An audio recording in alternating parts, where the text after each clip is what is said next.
বিতর্কে উত্তাল দেশের রাজনীতি। পেপার লিক কাণ্ডকে কেন্দ্র করে আন্দোলনের ঝাঁজ আরও বাড়তে চলেছে।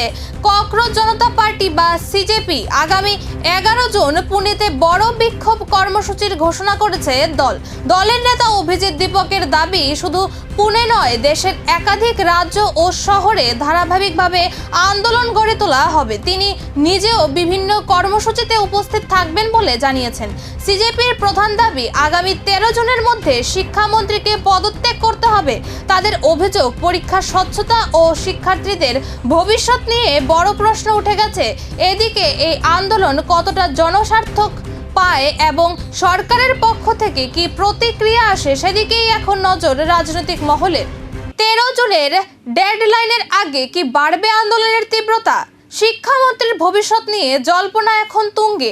নজর থাকবে আগামী কয়েক দিনের ঘটনা প্রবাহে।